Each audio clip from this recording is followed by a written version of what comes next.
Hey everybody, folks, what's happening? We got a $130 Cabela's heavy duty meat grinder. I got this at Bass Pro Shop, which Bass Pro is buying Cabela's. They're all gonna be one company one day.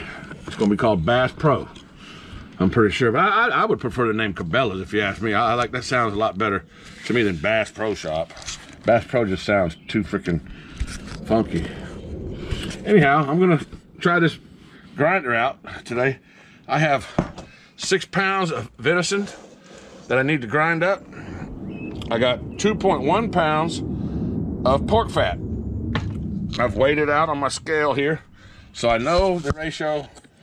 The ratio is 80-20, and we're gonna check out this meat grinder here. Let's see what this tells us about. Double gear transmission with metal gear housing for optimal strength and performance. I'll let you read all that stuff. Pause your screen if you want to read about it. 1 year warranty, everything. You can read all about it. This 400 watt motor, 700 watt peak.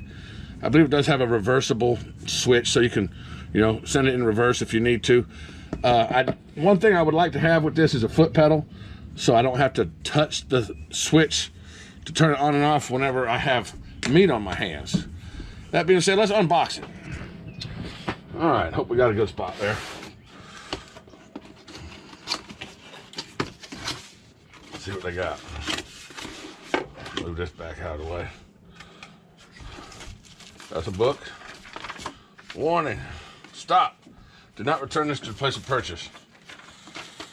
They don't want the store to know that they sold some garbage, I don't guess. Imagine that's the hell is this? Weird. Okay, that's the plunger, I guess, that you use to push the meat down in there.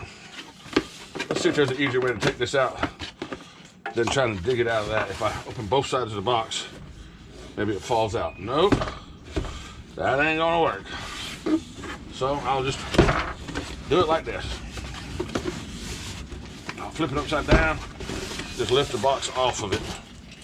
That's usually the easier way I find to do things like that. So now we have an upside down machine. Let's take all the pieces apart and get this thing. Wow, that's a heavy piece right there. I'm gonna set that on the other side. All right, here's some sausage tubes right there. Yeah, it looks like it comes with a nice cover to put over the top of it too, when you're not using it. Which, when I'm not using it, I'll clean it and I'll put it back in its box. Okay, main unit. It feels like it's plastic.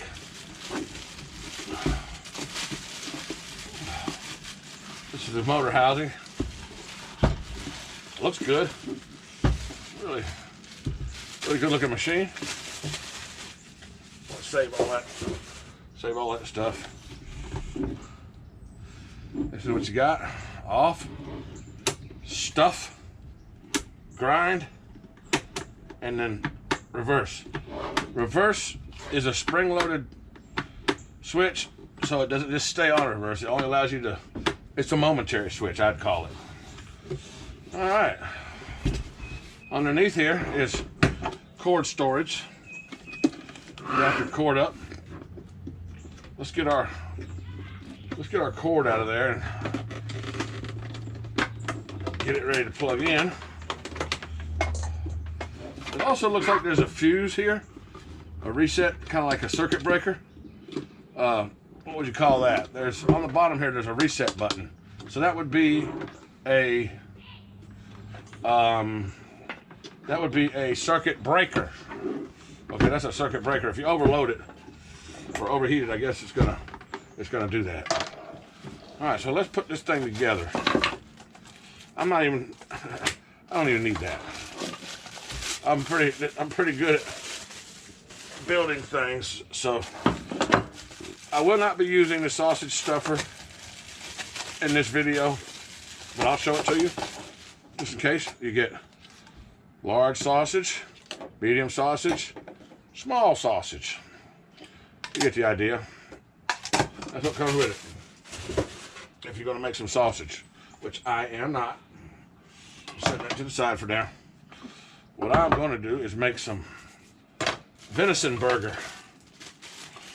And this bag is a tray. That's the meat tray. And here's your nice little cover that covers everything up when you're not using it. That's nice of them to add that to it. That's cool. If you're going to keep this, if you're going to use this a lot and use it on your counter, leave it on your counter or whatever, that's a great thing to keep the dust off of it and keep it clean. So what does this say in here? Attention customer. Do not place any part of this grinder in a dishwasher. Wash all grind parts by hand with mild dish soap and warm water and dry thoroughly before storing. Okay. Well,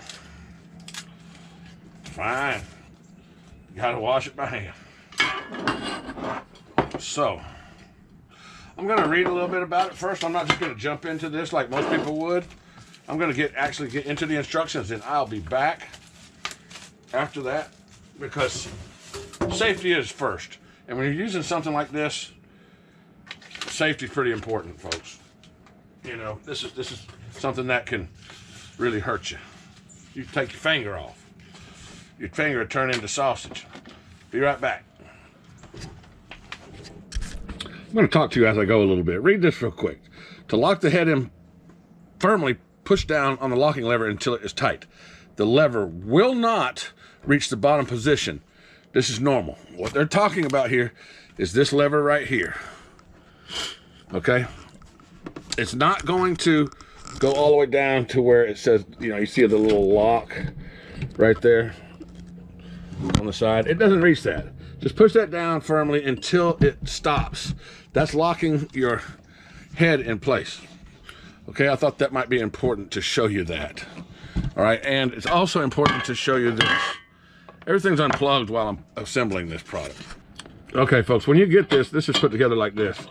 Go ahead and take that off by turning it counterclockwise and take that plastic ring out. That's, from what the book says, that's for stuffing sausage. But it comes with two grinding plates. These are grinding plates or discs, whatever you want to call it. You get a fine one and you get a coarse one. This is for a larger grind, of course, and this is for a finer grind. This one I would use this first and then go back with this to make sausage, but I'm not making sausage on this one, so what you want to do here is follow the directions. Okay? Your cutter goes in first, okay, like this. And there's a square shaft in here. You want the flat part of your cutter, see that, how that's curved like that? You want the flat part of your cutter out towards you, okay? Then you want to find, there's a notch in here. See that notch? That's gonna go here on that little peg. You can see that little peg right there. So line that up with that little peg and push that in. Well, hang on a second. Can't hardly do this one-handed. I can't be the cameraman and hang on, folks. Bear with me. Let's make sure our auger is all the way in first. Okay, we got that in. Put this in. Now let's put our disc in place. Our grinding disc. All right, just like that. That's how she's gonna go. Now we'll put our ring back on, making sure all that stays in position. Tighten the ring back up. All right, it's good and tight. Okay, take your other grinding ring and just set it to the side. Make sure all the stuff's out of the way. What we're gonna do, folks, is we're gonna go ahead and try it out and see how she works. All right, I put the tray on up here, and as you can see, this tray is reversible. Let me see if I can get it off. Now, it's on there tight, I'll tell you what. But you can put it on however you want. You can set it this way. You can turn it however you need to, okay? Just whatever. However you need to do it. It'll accommodate. It'll accommodate whatever you need, depending on your counter space. All right, I'm gonna put y'all back up on the pedestal. All right, I'm gonna go ahead and plug my machine in over here to the power cord. Let's just give it a shot. Woo, that sounds mean. Okay, for best results I've seen on YouTube, everything YouTube. I went to YouTube University, folks. Graduated from YouTube University every time I need to learn how to do something different. That's our stuff. That's our stuffer. Okay, that's gonna be our plunger for our meat. Here is my. Let me get set up for this. I'm gonna put this here. What I want to do is take my pork. This is how my butcher gave it to me. So I'm going to go ahead and slice it into slivers that, you know, are about the size of that throat right there. See, that's not going to fit, so I got to slice this down to about the size of that throat.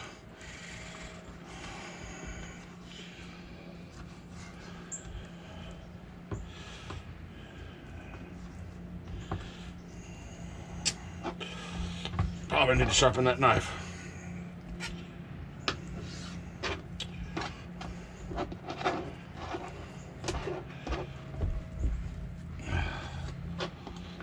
Yep. Probably need to sharpen that knife. So I've already weighed this out. I got 2.1 pounds of fat, pork fat. You can use different things, whatever you want, you know, but pork fat, folks. Get you some pork fat. That's what I was told to do, was to use pork fat. So that's what I'm doing. I'm going from people that have done this before and have got more experience than I do. It's my first time ever doing this, so you're watching me learn as I go. On the Discovery Channel, here is our meat. We've got actually this is 6 pounds. 6 pounds of grind meat. Let's go ahead and load our hopper up. Now this is partially frozen. Partially frozen, not completely, just partially frozen. Which is another thing I was told makes this process it makes it grindy better. So we'll put about a pound up in there. That's about what it holds, it looks like. And we will start grinding. Let me get my hands cleaned up. Got some paper towels right here. Actually, I'll be right back. I want to start with a fresh, clean bowl. Okay, I'm going to start grinding, folks. I'm going to push in a little bit of meat and a little bit of this.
right, folks, y'all get the idea of how that goes. And what I need to do is mix this up thoroughly so I get a good mixture of fat to meat. And I may even send it back through the grinder again. I don't know, we'll see. Once I get it all done, I think I can just mix it by hand, and yeah, then I can package it up and freeze it. It works well, folks. It doesn't take hardly any time at all to get through this. I would suggest rubber gloves when you do this. I can't find mine right now. I got a whole box of them somewhere, and I don't know where they are. So yeah, that's how it works really well. I suggest anybody get one of these, and they make different sizes, different, you know, horsepower or whatever you want to call it, different wattage for, you know, larger jobs. This is obviously for a small job. The hopper up here, whatever, the tray doesn't hold very much, but I'm gonna get busy at it. Thanks for watching, folks. Rednecks Gone Wild.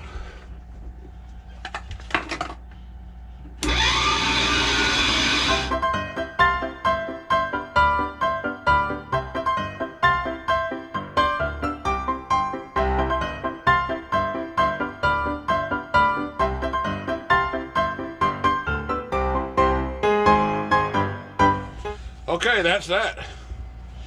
I ground it twice because I wanted to make sure that the fat was mixed in real well. I don't think that was necessary. You could have mixed it with your hands, but I just did it like that. Okay, folks, there's the finished product. I got some nice vacuum bags packed up with different, most of them are a pound, one's almost 2 pounds. But then I got a little bit of extra here that I'm going to use for some stew. These are some larger pieces for stew meat. Anyway, I flatten these out like this because they store better in the freezer. See how you can stack them easier instead of having round, you know, packages or oval packages. Make them flat. Then when you take them out, they thaw quicker that way. You know, make it thin. It's thin in there, so it thaws out much faster when you're ready for a meal. Thanks for watching again. One more time. This is the end of it. Rednecks Gone Wild.